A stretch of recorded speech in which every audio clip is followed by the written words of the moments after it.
Opa, tudo bom? Prazer, viu? Meu nome é Matheus, mas você pode me chamar de Dileu.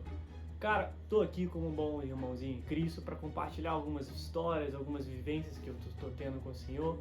E Ele tem me levado a, sabe, falar mais, sair do esconderijo, né? Saia da toca, Eli, saia da caverna, Eli, enfim. Mas é isso aí, roda a vinheta, galera!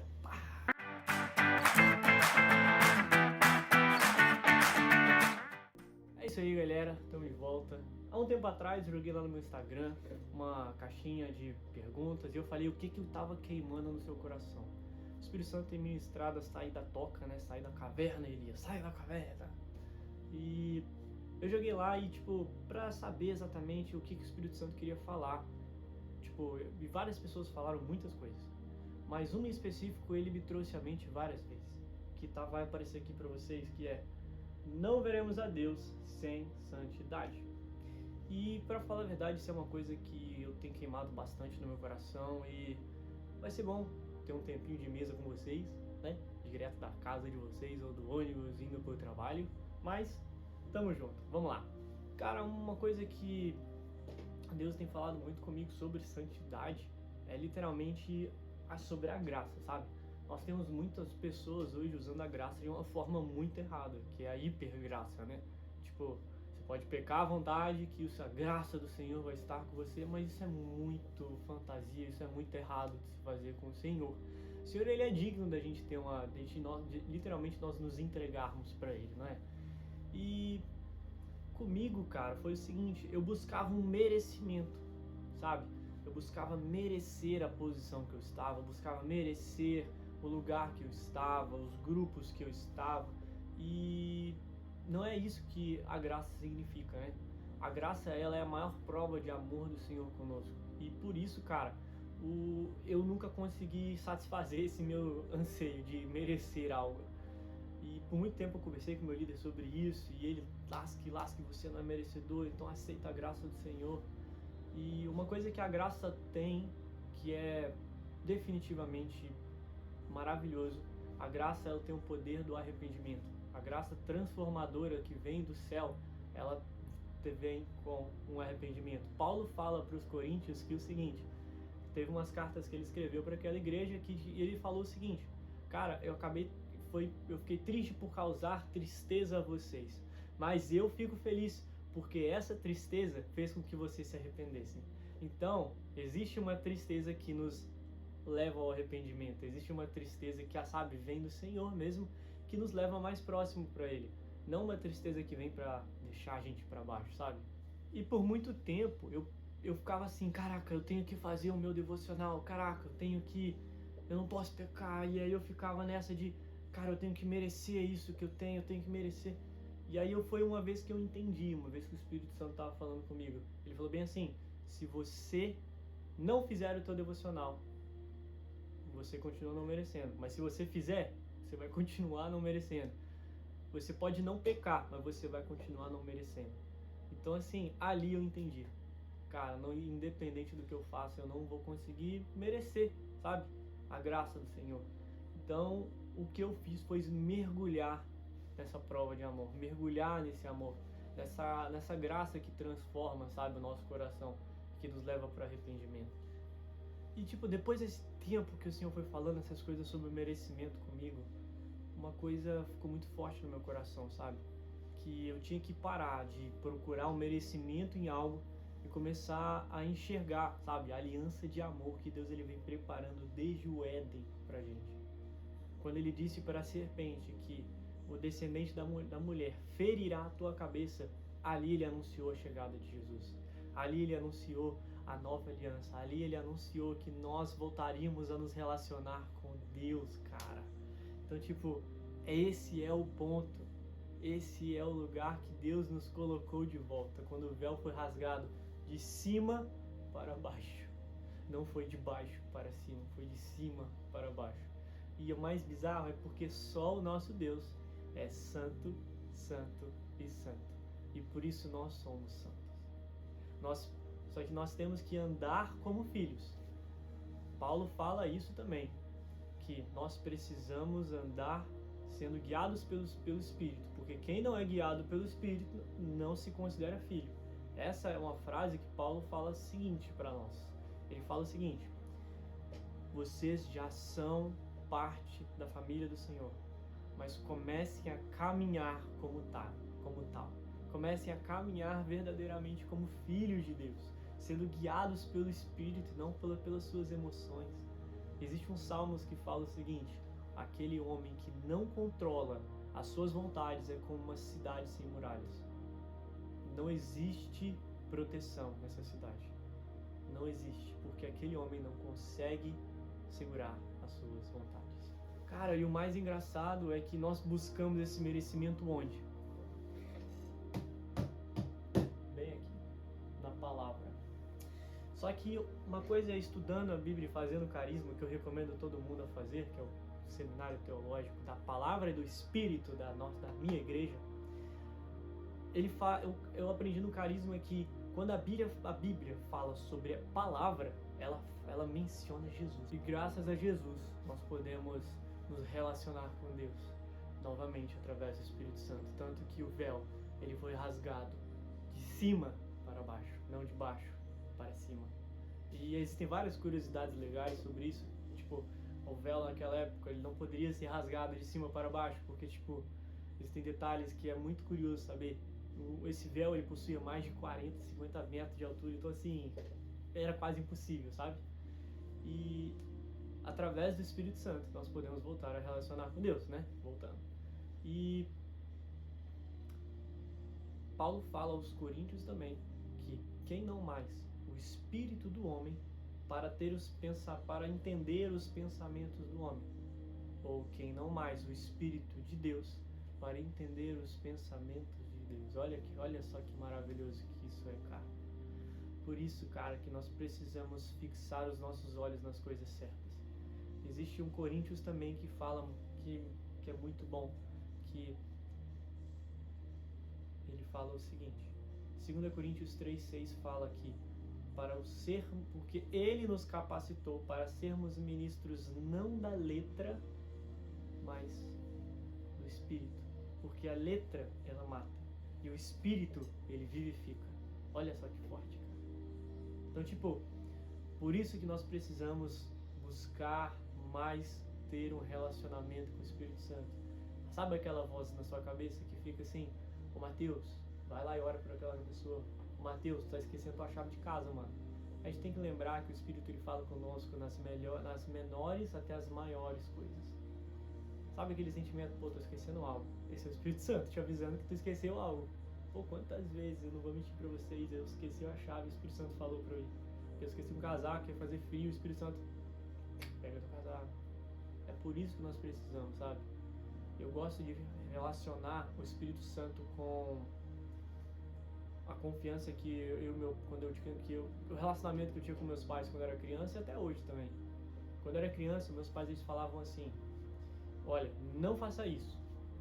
E aí eu lá, fazia o quê? Fazia. E eles falavam pra mim assim: agora, Mateus, eu não te avisei, agora você perdeu a minha confiança. Então você vai ter que construir ela de novo.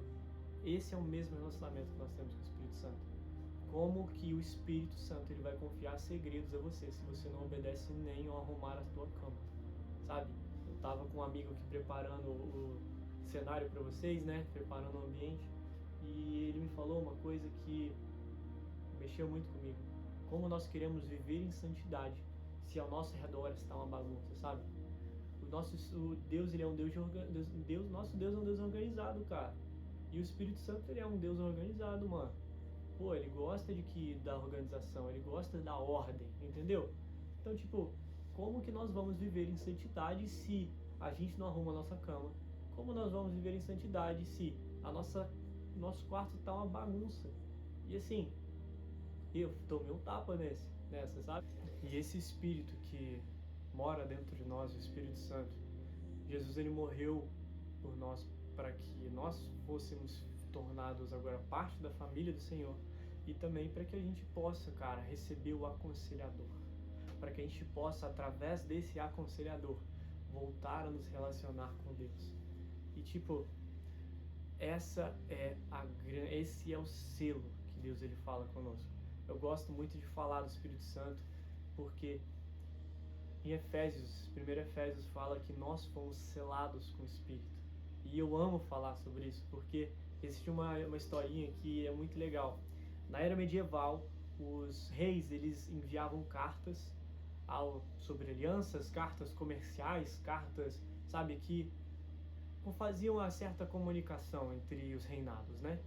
E todas as cartas que eram enviadas pelo rei, pela família do rei, elas possuíam o selo real. E o selo real naquela época garantia que aquela carta chegasse ao seu propósito. Então eu quero que vocês olhem para essa carta como nós, porque nós somos cartas do Senhor. Nós somos cartas que são lidas pelas pessoas ao nosso redor. E eu quero que vocês olhem para o selo real como Deus selando o Espírito nessa carta que somos nós. E esse Espírito Santo que mora dentro de nós, ele nos garante que nós chegaremos ao seu propósito. Por isso que nós precisamos ser guiados pelo Espírito. E a melhor parte disso tudo é que, através desse Espírito, nós podemos nos relacionar com Deus. E através do Espírito Santo, nós podemos ter a mente de Cristo. E nesse tempo, cara, o Espírito Santo ele tem falado muito comigo, sabe, sobre uma coisa. Nós precisamos saber o que nós estamos fixando os nossos olhos, porque os nossos olhos, eles são a janela da nossa alma. Os nossos olhos, eles são a porta de entrada para que algo ou alguma coisa entre na nossa mente. E quando a gente fala de fixar os nossos olhos, eu me lembro, cara, de um versículo que Paulo fala aos Coríntios também, que é o seguinte: não fixem os seus olhos naquilo que você pode ver, mas fixem os seus olhos naquilo que não se vê, porque o que se vê é transitório e o que não se vê é eterno. E aí, tipo, o Espírito Santo me fez uma pergunta: o seu chamado, ele é eterno? E eu fiquei assim, não é. O que é eterno? A tua adoração. Então nós precisamos fixar os nossos olhos, não em um chamado que Deus nos deu, mas numa adoração e numa busca por uma proximidade, por uma intimidade com o Espírito Santo e com Deus. E quando a gente começa a fixar os nossos olhos nesse lugar, nós passamos a enxergar, não como uma performance, mas como amor, como saudade. Por quê? Porque quando nós olhamos para esse lugar de eu vou fixar os meus olhos em uma adoração ao Senhor, eu vou fixar os meus olhos a um relacionamento com o Senhor, nós passamos a enxergar os dons como presentes dados por amor e não presentes dados para uma performance. Essa é a grande parada. Cara, agora vem a parte que eu mais vou gostar de falar. Enquanto eu estava montando esse vídeo com o meu parceiro João, a gente chegou a uma conclusão de que assim, mano, é isso. E não tem como falar de santidade e não falar sobre fixar os nossos olhos em algo. E tipo, essa é a melhor parte, por quê? Porque a gente chegou a uma conclusão muito doida. Através da palavra nós podemos ver que nós fomos criados para contemplar a criação do Senhor. Então, de natureza, eu, você e todos ao nosso redor fomos criados para contemplar a criação e a glória de Deus. Então, por natureza, os nossos olhos anseiam por essa busca, por uma busca de que nós seremos cheios se acharmos a glória do Senhor. E o diabo, ele sabendo disso, ele tenta copiar os prazeres do Senhor para que os nossos olhos sejam enganados. Por isso que a gente você escuta muitas frases falando que os olhos eles são a janela da alma. Porque aquilo que nós vemos cresce, aquilo que nós vemos nós somos. Então, por isso que o diabo ele tenta roubar os nossos olhares para lugares que não nos preenchem, mas pelo contrário, nos levam mais para baixo, mais para baixo. E é como se nós estivéssemos andando em círculos procurando pelo início, o início das coisas, andando em círculos procurando pela contemplação do início. E essa é uma coisa que nós precisamos ficar muito atentos, porque existem coisas hoje que são do mundo e nós não podemos amoldar a nossa mente ao padrão desses mundos, pelo contrário, nós precisamos renovar ela e transformar através da renovação dela, para que a gente possa desfrutar da boa e perfeita vontade do Senhor. E uma coisa boa de se falar também sobre santidade, eu cheguei em uma pergunta. E eu pergunto para você que está assistindo esse vídeo: como uma criança olha para o seu pai? E eu fiz essa mesma pergunta para o João e a gente chegou a um versículo sobre as ovelhas perdidas, né?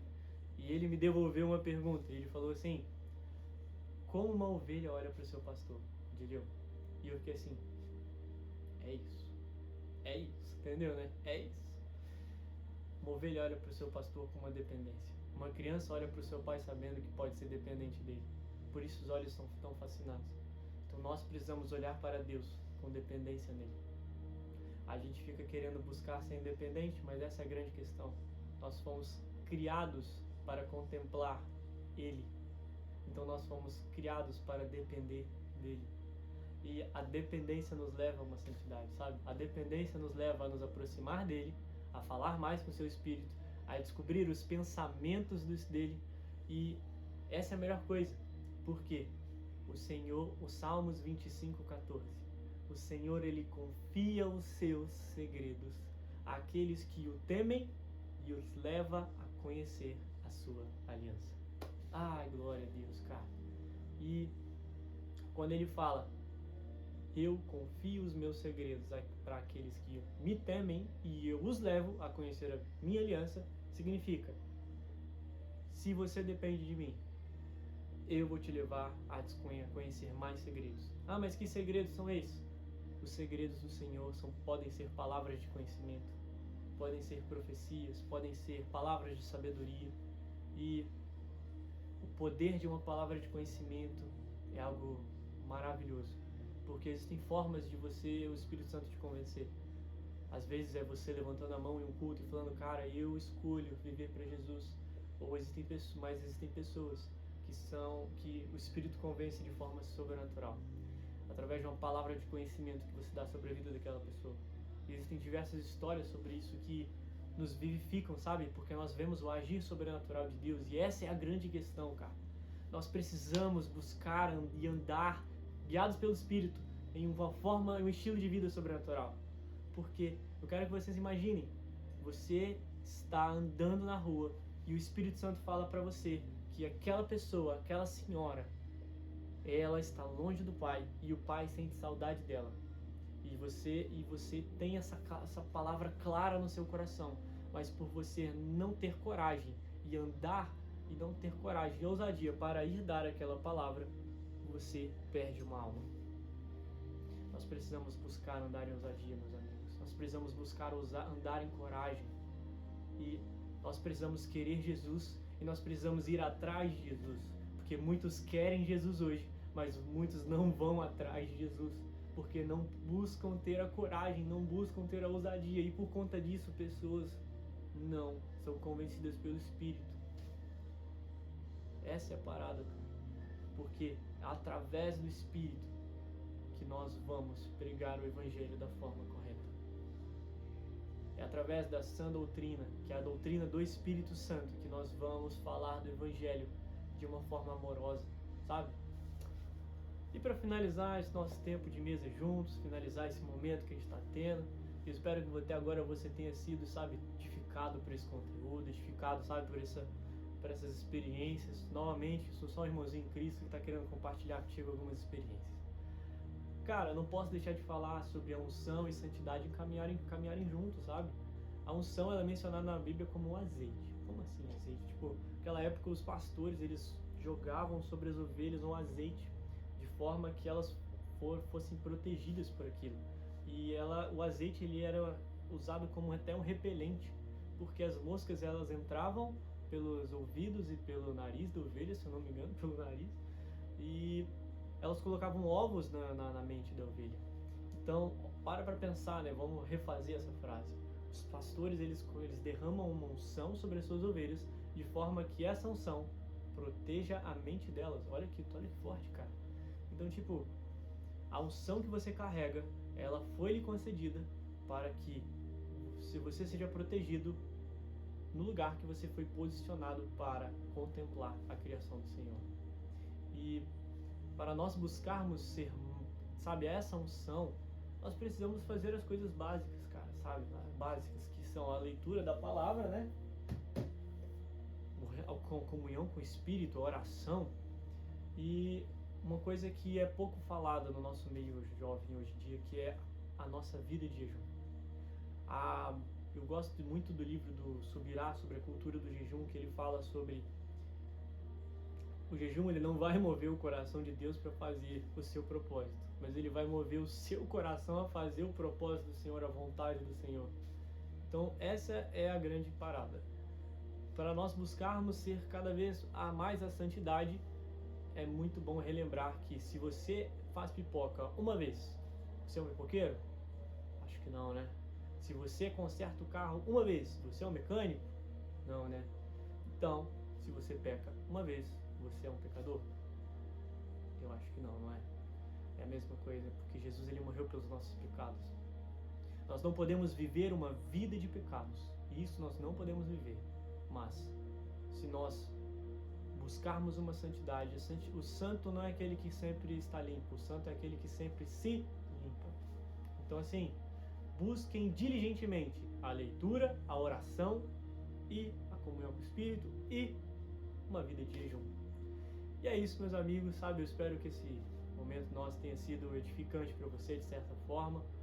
Mais uma vez, eu sou irmãozinho em Cristo, querendo compartilhar algumas experiências e histórias que eu vivi com o Senhor. Espero que esse tempo tenha edificado a tua vida, tenha, sabe, realmente transformado você. E eu oro para que você seja cheio do Espírito Santo, para que você tenha mais comunhão com Ele. Tá bom? Tamo junto, galera. Até a próxima.